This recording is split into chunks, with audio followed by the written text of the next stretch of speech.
Hello, we discuss about this measurement of cell concentration of bacteria or fungal conidia by the use of the counting chamber. Myself, Professor Kamdhani DC.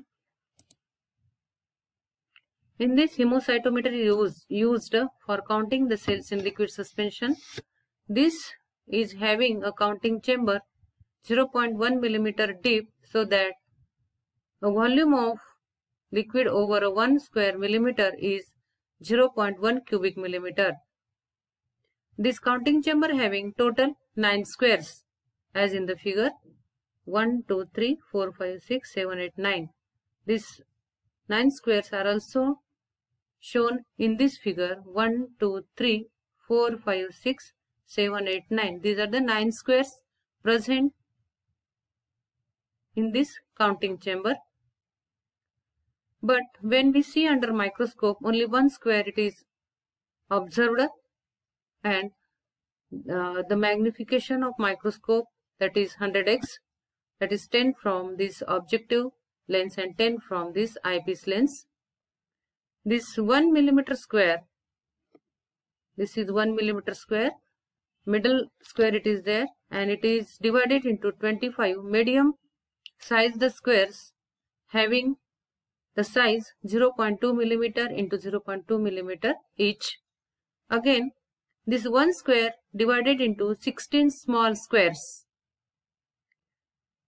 and each square it is separated from the another square by 3 lines. 1, 2, 3. These are the 3 lines, and these are the boundaries of the squares, and these are of 3 lines.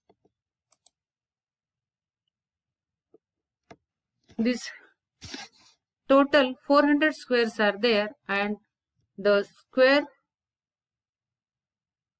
of these 400 squares, each one having the size 0.5 into 0.5 millimeter each.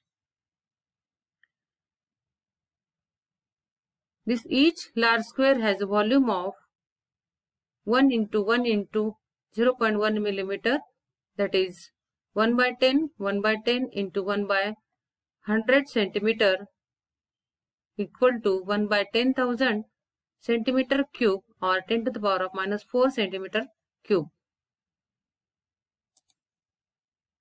Requirements: counting chamber. This is also called as hemocytometer or Neubauer's counting chamber. Cell suspension or the spore suspension pipette. This is the Neubauer's counting chamber. This is the grid. This is the counting chamber. Procedure: this drop of conidial suspension made from this liquid culture put on this engraved grid, and let the preparation stand for 1 to 2 minutes to allow the conidia to settle at the bottom. After this, put a cover glass over the grid carefully so that no air bubble enters between the slide and the cover glass. This slide the cover glass backward and forward until colored rings are visible. If the spores are small in size, the middle square it is used for counting the spores, and these middle squares used for counting the spores of having the small size. This middle square having 25 groups of 16 small squares having the size, that is 0.2 millimeter.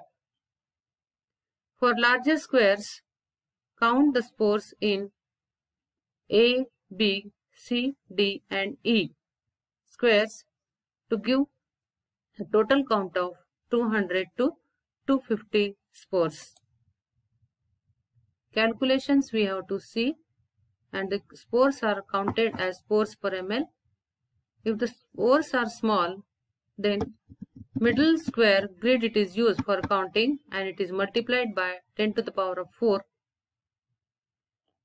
And if the spores are larger one, this counting of this larger spores in per ml.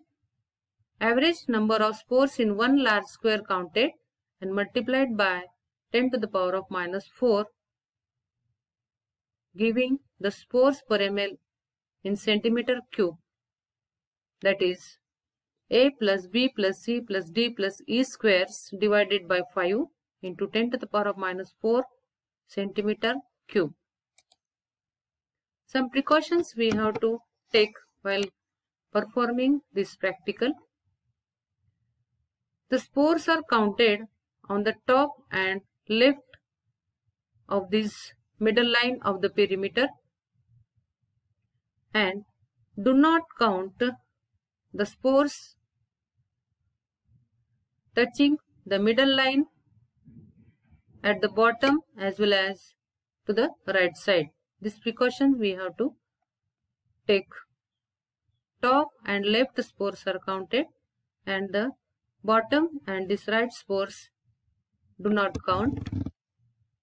Second precaution, do not overfill or underfill the chamber of hemocytometer. A minimum of 200 to 250 spores, that is 20 to 25 spores per square, should be counted to avoid the error. Thanks for your listening.